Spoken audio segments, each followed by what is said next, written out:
seu cônjuge, seu marido, sua esposa, divergem na opinião sobre o que se fazer com a educação dos filhos?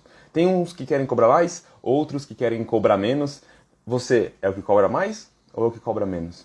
É sobre isso que a gente vai falar hoje aqui. Como lidar com essas diferenças de opinião, como lidar com esses sentimentos de frustração, de estar sobrecarregado com toda essa carga que é levar a educação dos filhos. Como lidar com tudo isso? Então vamos lá, essa sensação... eu queria saber quem de vocês se identifica com isso, sente frustrada, né?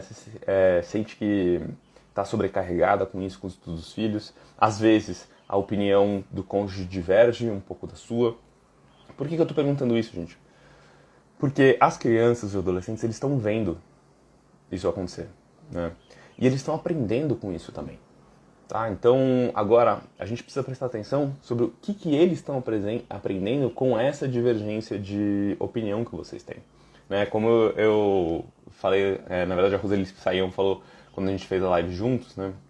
Que é importante que essas crianças percebam que às vezes, sei lá, na minha casa, né, quando eu queria pedir alguma coisa, eu queria que deixassem, eu ligava pro meu pai, porque meu pai estava tão ocupado que ele falava, tá bom, vai filho, faz. Né? Tadinho, tava no meio de uma obra, cuidando de sei lá quantas pessoas ali, pra fazer o trabalho dele acontecer, e eu ligava pra ele no celular, a ligação era cara pra caramba pro celular, e ele só falava, tá bom filho, não, é isso aí? Ah, isso aí também, faz, tranquilo. Até que eles começaram a discutir, né? Minha mãe começou a brigar com meu pai, falando, como que você deixou e tal? E meu pai, eu deixei, porque ele não tava tão inteirado do que eu tava fazendo em casa, ele tava longe, tava trabalhando. E até que meu pai aprendeu, depois de tomar bronca da minha mãe, de chegar pra minha mãe e falar, então, filho, pergunta pra sua mãe.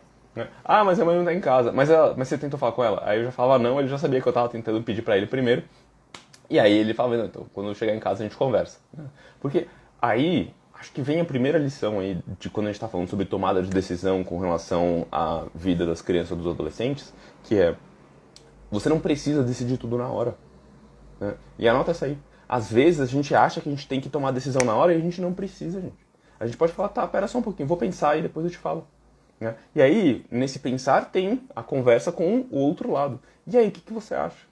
Né? E importante que seja uma conversa, né? Não uma discussão. Né? Acho que uma conversa. Então, por exemplo, um pai ou uma mãe solteira, né? Ou solteiro, no caso, né? Que tem que tomar essas decisões sozinhos, vai ficar sobrecarregado mesmo porque não tem com quem dividir. Né? E aí, às vezes, você precisa de família ou amigos para compartilhar isso. E aí, volta uma dica para vocês aqui. Compartilha essas decisões com a escola. Tenha um excelente relacionamento com a escola do seu filho. Se você não tem um excelente relacionamento com a escola do seu filho, 2021, talvez essa seja a meta. Agora, se a escola do seu filho não permite que você tenha esse tipo de relacionamento, porque algumas escolas são assim mesmo, viu? Né? Param e separam as coisas, e aí... A minha recomendação é que você procure uma outra escola, porque se você não está aguentando sozinho e a escola não está conseguindo te ajudar, né, porque você não tem alguém para compartilhar, talvez seja o momento de você procurar uma nova escola. Porque o que eu acredito de educação, tá, gente? E aí é só o que eu acredito, baseado em muito estudo e muita experiência, mas acho que se a gente não tiver um relacionamento da família com a escola, né, para que a gente jogue junto esse jogo, para que essa criança ou esse adolescente seja a melhor versão dele mesmo, para que ele consiga crescer ou ela consiga crescer e descobrir o seu verdadeiro potencial, a gente está jogando o jogo errado. Né? A gente está fazendo alguma coisa muito errada. Porque como sociedade, se a gente não está pensando em fazer essa criança, esse adolescente, que é o nosso futuro, né, ser a melhor versão, descobrir o que incomoda, o que é legal, o que ele é bom, o que ela é bom, quais são os dons, quais são os talentos, quais são as coisas que às vezes ela vai ter que tomar consciência de que, cara, isso aqui não é pra mim, mas eu conheço, a minha amiga ali é fantástica nisso. Então aí a gente tá com um problema. Então a primeira coisa, independente se você tem, né, o seu marido, o seu companheiro, sua companheira te ajuda nessa parte da educação ou não, ter um bom relacionamento com a escola é essencial, gente, essencial. Né? Muitas vezes, e aí eu vou falar do que eu vi dos maridos, tá? Então eu acompanhei muitas mães, a maioria eram mães, e não tô falando que isso é certo, que isso é errado, eu tô falando só que é o que eu vi acontecer. Né? E eu via, em determinado momento, elas reclamando muito dessa ausência ali do marido nesse momento de acompanhamento dos estudos. E aí, quando eu sugeri uma atividade de conversar com eles, né, para entender o lado deles, a conclusão que a gente chegou foi que a maioria ali obviamente o espaço amostral que a gente tem é pequeno, mas né, a conclusão que a gente chegou foi que eles falaram assim, olha, eu não tive um bom exemplo de pai na minha casa, por isso eu não me sinto apto a ser um bom pai ou a cuidar da educação, e eu vi a minha mãe fazendo tudo e minha mãe fazia isso bem, eu tô aqui, tô vivo, então eu acho que a melhor coisa que eu tenho a fazer é deixar você fazer isso.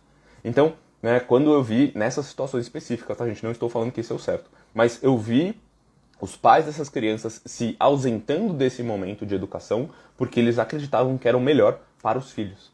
Então, a pessoa que está do outro lado, primeiro, acho que se a gente for colocar em passos o que a gente tem que fazer aí, então primeiro a gente precisa ouvir como que eles estão se sentindo, como que foi a educação que eles tiveram, por que eles estão para você e ouvir com a intenção de entender, com um olhar curioso, né, de investigador ali. Tá, então por que você está fazendo desse jeito? Você acredita que esse é o melhor?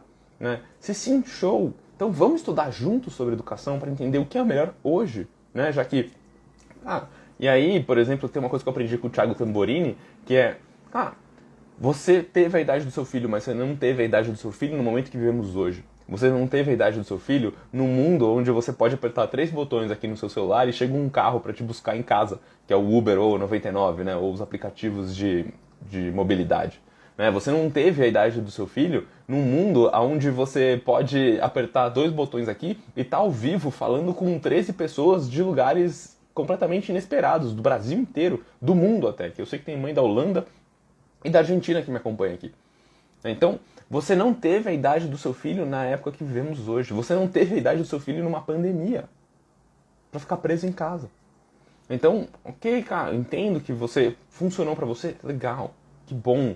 Mas se vocês têm 2 filhos, é a melhor coisa, o exemplo dos 2 filhos. Cara, vocês são os mesmos pais. Primeiro que vocês não são, né? Vocês são pais diferentes em cada época da vida das crianças. Mas vocês acreditam que vocês são os mesmos pais, né? Pode ser uma crença que quem tá aí com você acredite. E aí, você vê que você fez a mesma coisa para cada um e eles são pessoas completamente diferentes. Logo, não funciona fazer a mesma coisa quando estamos falando de seres humanos. Algumas coisas são muito parecidas, mas algumas coisas são muito pessoais. A gente precisa conseguir investigar e entender o que é parecido e o que é pessoal. E aí, o que é parecido, que eu vou entrar aqui para ajudar vocês nessa conversa, tá? O que é parecido é nossos sentimentos. Todo mundo sente amor, sente raiva, sente ódio. Os sentimentos são universais. Inclusive, ó, para quem quiser um livro para entender um pouco mais sobre isso, vou pegar um aqui, ó, para mostrar para vocês. É um livro que eu adoro, tá, gente? Daniel Goleman, Inteligência Social. Ele é um livro raro, tá? É difícil de achar, você só vai achar em sebo, não tem ele novo para vender. Eu não sei porquê, porque ele é maravilhoso.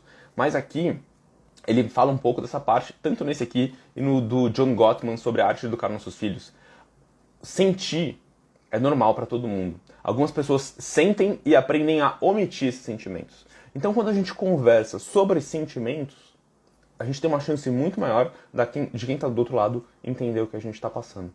Então, quando você for falar com o seu marido ou com a sua esposa, né, sobre estar sobrecarregada ou frustrado com essa parte de tomar conta sozinho dos estudos, você pode falar, olha, eu me sinto sobrecarregado, né, porque eu não tenho ajuda para fazer isso, eu sinto que eu não tenho ajuda, porque às vezes é uma questão sua. Né? Por exemplo, às vezes aqui na Piva, no meu negócio, eu me sinto sozinho para tomada de decisões. E esse sentimento é meu. A Lari está aqui comigo o tempo inteiro me ajudando. Né? Mas eu sei que esse sentimento é meu também. Então a gente precisa conseguir separar essas coisas. O como eu me sinto, né, é o que eu sinto, é o que está acontecendo. Eu não tenho muito controle sobre isso. Eu só sinto. Eu posso fazer coisas para mudar para que isso não aconteça, mas o sentimento ele só aparece. E o nosso papel é perceber. E aí quando a gente fala isso na comunicação com o outro, fica muito mais fácil. Ó, eu me sinto sobrecarregado, eu me sinto frustrado. Ó, é a diferença entre eu me sinto sobrecarregada para você não ajuda em nada. Presta atenção nessas 2 frases. Vamos pegar essas 2 frases aqui para estudo de caso aqui. Escuta essa frase. Ó, eu me sinto sobrecarregado fazendo isso aqui sozinho. A outra coisa é, você não ajuda em nada e eu faço isso aqui sozinho. Qual frase impacta mais? Qual incomoda mais? Então, é isso. Quando a gente fala dos nossos sentimentos, fica mais leve a conversa. Né? É mais difícil, tá? Não é todo mundo que consegue entrar ou que quer entrar em contato com sentimentos. Dá um pouquinho mais de trabalho, mas no longo prazo isso é maravilhoso, gente. Tá? Faz uma diferença brutal, assim, na conversa.